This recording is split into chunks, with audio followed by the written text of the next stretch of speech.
Hey guys, welcome to a brand new week.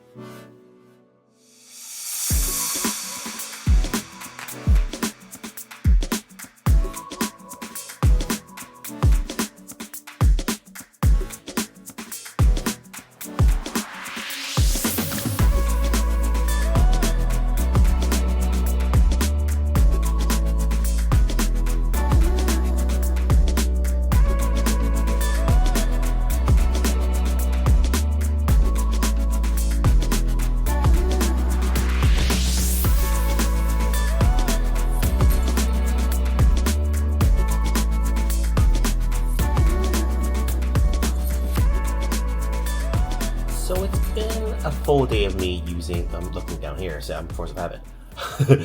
It's been a full day of me getting used to this camera, and the gimbal moves well. It's just that I have to set the speed properly because I'm moving too fast. So when I'm trying to reset down to center, the camera's already facing the wrong direction because I moved it and it's catching up to my movements. Like earlier when I was grabbing the chocolate milk, like I grabbed it from the fridge, but because I was moving my arm around like this, the camera shifted.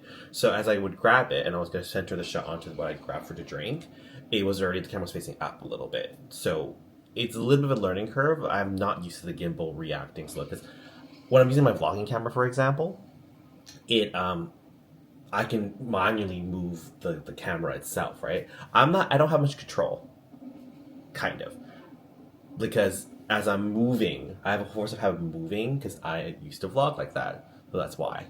So need to adjust to that. Whereas I don't have to move as much because the gimbal can move. I can move the camera, not the camera itself. I can control the camera through the rotating pad without having to move my physical arm. It's gonna get some getting used to, because I'm so used to moving the entire camera. And it's always going to get used to for me looking up here. Which is weird because I always never looked at myself on the screen, but I have to get used to that. But yeah, so far I like it.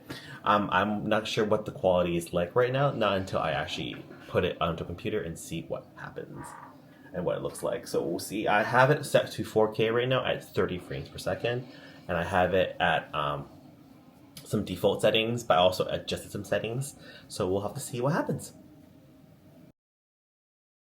It's my first time really using the face tracker function on this because I'm still struggling with the gimbal moving awkwardly. It's really hard to explain what I mean. I'm so used to using my hand or my vlogging camera to move things into the center for me that I have to pretend I think I have to do the same for this guy, but I don't because the gimbal's moving. So for example, if I'm filming straight ahead and I move up a little bit and I move down, the gimbal is moving. So the camera is still slightly up. So when I go back down to the center area, it's slightly up. So it's throwing me off on how I'm filming things a little bit. But the face tracking thing is working good. It's tracking me pretty well. Like I'm barely moving my hand right now. So it's tracking my face. Anyway, today was pretty standard. Work, office day, boring. Came home, ate, played video games, all that stuff.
off today. Oh, look in the wrong place. Day off today. And I am feeling very lazy today. I do have a bunch of chores to do around the house, like laundry and clean a little bit. I finished taking down my Christmas tree yesterday, which was great. I might tackle the cabinet above my fridge today. We'll see how I'm feeling. But I wanted some comfort food today, so I ordered some, not sushi, I ordered Japanese food. I got the miso soup because I really want something soothing and salty. So I was like, I want a miso soup. And I got a beef teriyaki dong. No fish though, because I want to give my stomach a break. Oh yeah, I needed that. Sometimes you just want some comfort food, soothing. Ooh, wow, it's a big portion. Look at that. I'm looking at the wrong place again, aren't I? Yeah, so day off today. I was going to go out to buy something at Staples, but it's really cold. I don't want to get dressed. It's one of those days.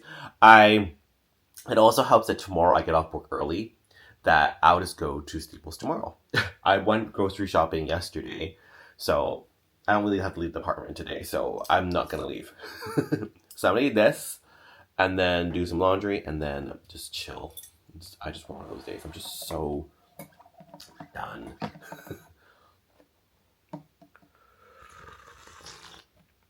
What's hot? Ooh, that's good. I need that.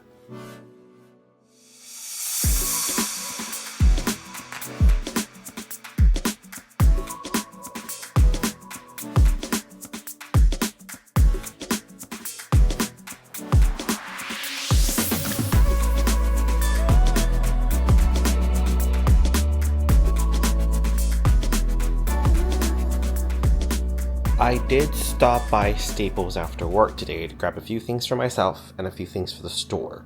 Because there's a few things for the store that you can't order, which is a pain in the ass. I don't know why it's so annoying.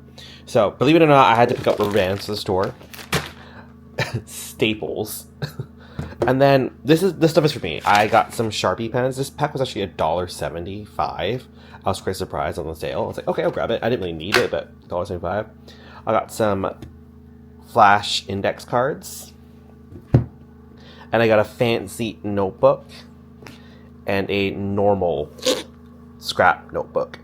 If you're wondering what I'm using this stuff for, you'll find out eventually once I'm more set on what I'm going to do, but I have a good idea what I'm doing.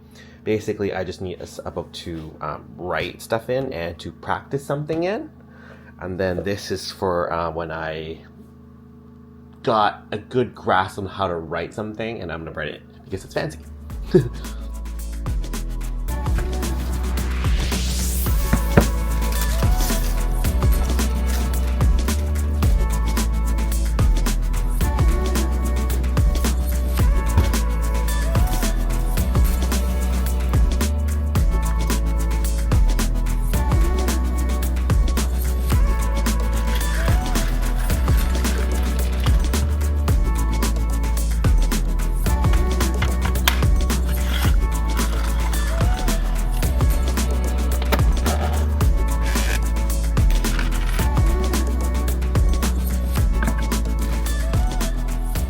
Not big news, but Nestea is pulling out of Canada. And when I was younger, I loved drinking Nestea. But in the end of the day, I'll always go for my lemon tea from the Vita brand, like Wongcha. That will always be my true iced tea that I like. But when I was growing up, I did like a Nestea. But, you know, as I got older, I just stopped drinking as much because it is extremely sweet. So basically, Nestea is pulling out of Canada, but people are saying Fuse, its replacement, tastes exactly the same. I'm not sure, I haven't had it yet. Both places I've been to in the last 2 weeks, I've tried iced tea. It's not Fuse. So McDonald's is definitely Fuse now, so I'm gonna try it right now and see if there is a difference. Because people are very sad and upset. I didn't know people had Nestea that much.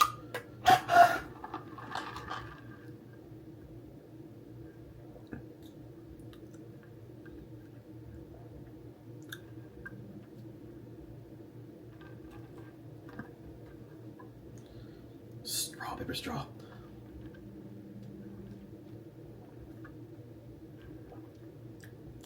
It's definitely different.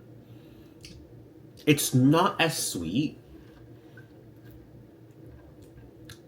It's missing a bit of the lemony, artificial lemon flavor. I was gonna say lemon juice, but there's no flavor lemons, to be honest. It's missing a bit of the artificial lemon taste. The biggest difference so far is that it's not very sweet. It's not as sweet. Not as much lemon flavor. But the tea flavor is a lot stronger. So, in a way, ups and downs. I get why people will miss Nestea, because Nestea has a distinct taste. This is missing it. I actually don't mind it. If you don't expect it to taste like iced tea, you definitely won't notice a difference, because if you like the tea flavor, like I do, that's why I like Mongcha lemon tea so much.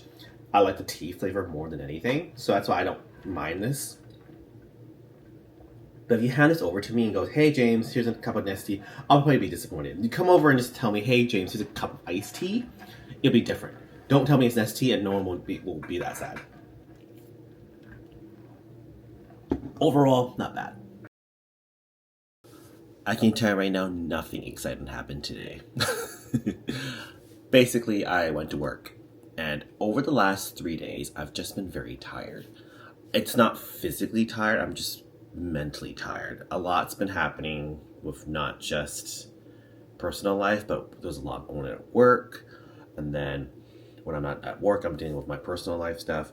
Basically, there's a friend that's really needs a lot of support lately, and I've been talking to them, messaging them, making sure they're all right. So that's what they're going through cannot compare to how tired I am, but I'm glad I'm able to talk to them, make them feel better. That's all I can really do at this point, right? So so I haven't been turning off, you know what I mean? So basically I would get off work being super social at work, and then I have to continue that. So I haven't been able to turn off. So it's just tiring. It's hard to explain if you're not introverted like I am and needs to just shut off once in a while. I just couldn't. So that's why maybe I'm mentally tired. But yeah, the end of the week, and I've been using this beautiful, beautiful device for a week now. I've gotten used to it. You've heard my complaints at the beginning. Honestly, it was all me and not this device's problem. It was all me. In general, I would say for my first week, it's a great device. It's very small, compact, very easy to learn, but there are a lot of functions that I'm probably going to have to play around with. So eventually it'll take longer to master, but it's easy to pick up and just shoot. A lot of people I've noticed have been shooting in 4K, but 30 frames per second, not 60. So I think I'll continue doing that. But the question is, do I export everything in 4K? It'll just make sure. The thing is, do you want to see this in 4K? Not really, let's be honest. So if I do that, not only will it take longer to export and the files are bigger, it'll take longer to upload and all that stuff. But the upside is that even if I'm formatting and exporting the same as I used to, the quality will still be a lot better regardless, because it's recorded in 4K. So it's not a complete waste for me to record 4K, and even though I'm not exporting 4K, I just have an option to export to 4K. But even if I don't, you'll still see an improvement from the old vlogs. It's just a great way to start the new year, right? So in general, I'm pretty happy with it. After another month, I'll probably talk about this again, but I like it. The one funny thing is I was playing with CapCut a lot over the last few days, because if I can't sleep and I'm talking to a friend on the phone, I'm not gonna multitask and play a video game or watch a Kdrama, because I'm gonna need to be focused on them and engage in the conversation. CapCut was a nice little thing in between for me to do while we're talking really casually, so I can multitask with it. CapCut's a lot of fun. I don't know if I'm going to switch over from Final Cut Pro. I've used Final Cut Pro for so many years. Over the last 2 years, I've played with CapCut, but haven't really dove into it. There's a lot of neat functions, but there's also some things that are lacking that I've used over the years. So I think I'll still take the Final Cut. But what I like about CapCut is that you can do subtitles a lot easier, because it is quite annoying to do subtitles on Final Cut Pro. That's what I've learned. Because this CapCut kind of auto-generates based on what you're saying, and if I'm speaking clearly, it'll pick up what I'm saying. Anyway, one silly thing I had to do today was, let's adjust the camera. There you go. So you learn that. One thing I did have to Google today about this beautiful camera is that how do I get the files to my computer? I thought I had to like connect to like a server to like Wi-Fi or whatever, but this is me being really stupid. I also was the another SD card that I ordered. This was a good deal for two. That's 526 gigabytes. I have a 253 gigabyte one installed right now, but I've also ordered a 526 gigabyte one that comes with an SD card, not mini, micro SD card reader. So I was like, oh, perfect. I'll just use that for the time being to transfer my PC. But I don't have to do that. I forgot that this thing, the port is the same, is a USB-C, so I'm allowed to just plug it into my computer and transfer it like that. So me thinking it's too high tech, well, it's not. You just plug it in like an iPhone. But the downside, what I don't like about plugging into a regular computer is that it'll start charging my camera. I don't like charging things when they still have batteries in it. It might be a myth from what I heard. It might not be true, but what I heard is that if you always keep charging it when it's not, and you unplug it when it's not fully charged like that, it's not good for the battery life. So eventually in the future, once I get my micro SD card reader, I'll be taking the SD card regularly to transfer the files. The only other option is for me to constantly just have it finish charging. I'm the type that once I put something into charge, it needs to charge completely. I don't like to half charge it and unplug it and plug it back in later. Like, it's not good for the battery. I could be completely wrong. It's a complete myth, but I like to treat my things well. And for the record, my things last a very long time, so clearly my way works. Anyway, I'm probably just going to play with CapCut. Ooh, let me fix the camera again. I'm probably going to play with CapCut for a little bit more, but then I'm prepared to bed. I do have the day off tomorrow, so I'm going to have fun editing. I think I might do a vlog. I don't know. Because I can easily just put all my avatars that Scott created into this computer and just use CapCut. I'll see. I'll think about it. Because as I said, I don't want to use this as an editing computer. It's my gaming computer. I don't like using it. I like using my Mac as my editing. Because I don't want to pressure this too much. Because I want this computer to last for like a long time. Anyway, I'll think about it. But yeah, in general, I think I'm going to just play around and then head to bed. I'm very, very tired. Goodness. Ooh, that's scary. So yeah, I'm probably head to bed, so I'm gonna end the week here. So I'll see you all next week. I gotta learn to look up, not down.